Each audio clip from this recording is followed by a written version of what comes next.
MIT. MIT is an institution in America that specializes on, biomimicry. They specialize on technology. They are the hub of technology.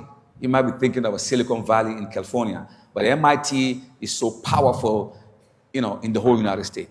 And these are the information that they are telling us today without reading the Quran by virtue of research and learning. They were talking about this world, they say, the world that we live in, this continent, the world that we live in today as we walk on this earth. They say 800 million years ago, it used to be one material earth. It used to be one.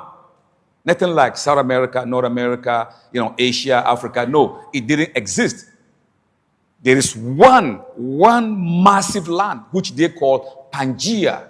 Some call it Pangaea or Pangaea. Pangaea means there was a time that the whole continent was one, surrounded by the rivers and oceans. But then again, 500 million years ago, during the Mesozoic period, there was a flashlight, maybe some orbit, some mechanism of the universe have lost their energy and they fell on the earth and it broke into two. They called it Gondwana and Laurasia. Then Gondwana began to break. It caused Asia, South Pole, Greenland, and part of Canada. And then Laurasia, Australia, South America, Africa, this is how it began. So they term this science that it is expanding. As we sit here right now, Africa is moving away towards Asia every year, 25 feet. It is moving. It is moving from that blasting that occurred many years ago. They used to be very close. Now they're moving away. So there's going to be a time, maybe 100, 500 years ago, to go to America. It might take you maybe 50 hours. Who knows? Because the continent is moving. So they call that, science the continental drift. Continental drift is a science, meaning the continent is drifting away. It's drifting and moving away from the singularity of the plates, the North American and the African plates. They are the powerful ones.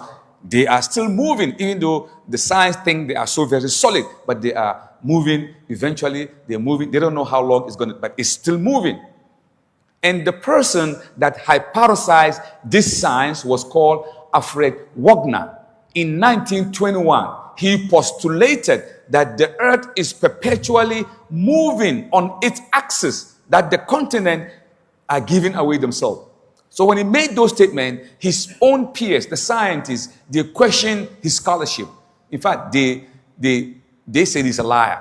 But after he died, many years now, science with sophisticated machinery, they are supporting the concept that, the continent is perpetually moving. Pangaea. So Allah said, وَتَرَى الْجِبَالِ تَحْسَبُهَا جَامِدَةً وَهِيَ تَمُرُّ مَرَّ السَّحَابِ. You look at the earth, you think it is stationary? Allah is asking, do you think the earth is stationary? No, it moves just like the clouds move also. Who told the Messenger Muhammad sallallahu alaihi wasallam?